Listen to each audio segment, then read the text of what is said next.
As we were given an indefinite timeline of until further notice, the hospitality industry has had a very hard time negotiating with, among others, landlords, our suppliers, because we have we are unable to come to terms with any credit we had been given.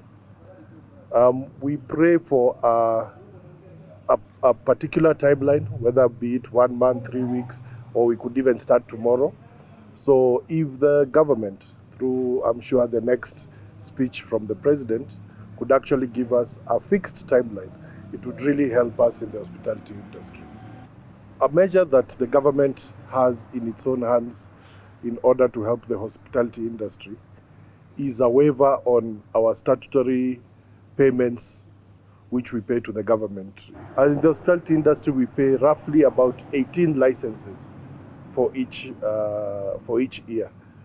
If the government could, at this point, either waive or massively reduce these licenses for this year, as we have paid these licenses for 2 years, 2 years consecutively, while having no business.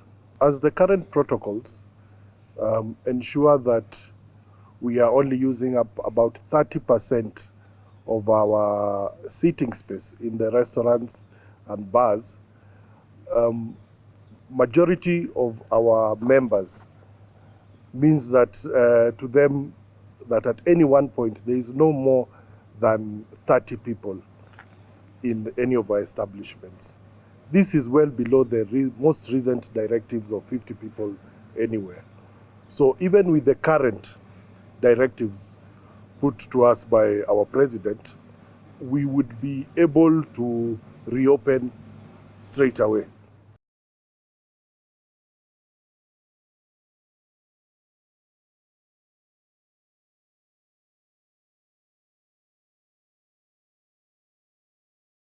The hospitality industry has been under strict COVID-19 protocols, and there is no evidence that the current high infectious rate are attributed to this industry.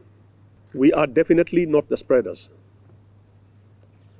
As an industry, we are willing to be frontline in the vaccination, and in order to assist the government effort in containing COVID-19, restaurants employees should also be prioritized for free vaccination to allow us return to normal restaurant operations. We as an association, we feel a lot of pain for our employees who are at the moment home and jobless because they cannot afford to pay for their medicine, their food. They cannot afford to pay rent. They cannot even afford to pay for their children's school fees.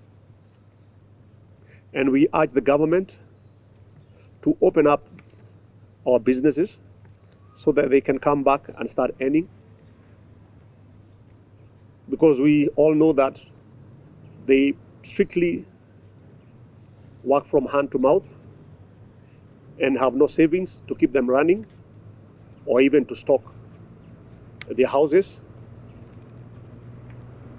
for their children's next meal. We urge the government to reconsider its recent directive and at the very least allow sit-in customers and sale of drinks during the designated operation hours.